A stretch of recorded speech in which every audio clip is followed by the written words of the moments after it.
Today we're going to go through the shaper tool set. This tool set includes the shaper tool, pencil tool, smooth tool, path eraser tool, and join tool. We'll start with the shaper tool. So if you double click it, you're not going to get any extra editing features, but basically if you draw out a square or a rectangle, it's going to finish it out for you. Same with ovals, circles. It's going to give you the perfect representation of what it was that you drew out. That one's pretty easy. The next one they give us is the pencil tool, and the shortcut for that is N. The shortcut for shaper tool is Shift+N, and that's super convenient when you're working on the fly and you just need to know real quick how to get to that pencil. If you double click the pencil tool, you'll see you get control over the fidelity, how accurate it is to your drawing or how much it smooths it out. Fill new pencil strokes, keep selected, option key toggles to smooth tool, and it's alternate key on a PC. Close paths when ends are within 15 pixels, and edit selected paths within 6 pixels. So we'll keep it just like this. We'll run the fidelity all the way accurate. Now I'm going to draw kind of a jaggedy circle here. I'm close enough there within the 15 pixels that closed for me. So the option it gave is option is smoother tool. So I don't really like the way this little section kind of kinks in. So I'm going to hold option and then just draw around some of that. And you can see it smoothed it out. Do it again, and do it again. So then we can kind of really fit it to be a little more of what it was we were looking for.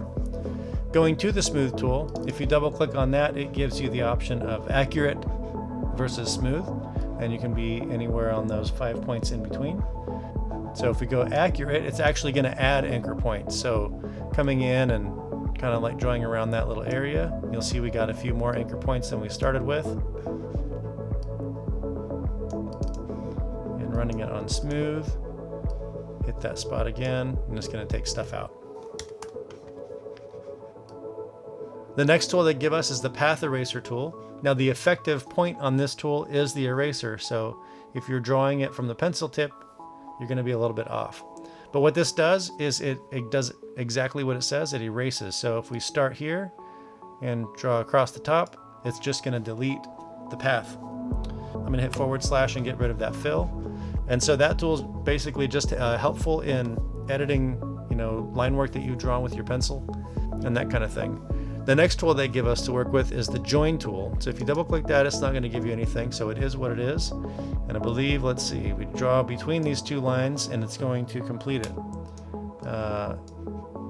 And then you can just adjust it however you like. I've also seen this tool used where, let's say we've got some shapes we're working with. We really want to just get it just exact. Try to get it connected here. And now we've got two independent anchor points. If I use the smoother tool, let me just select that and then scribble around, and there it's sharp. Now we have a complete corner.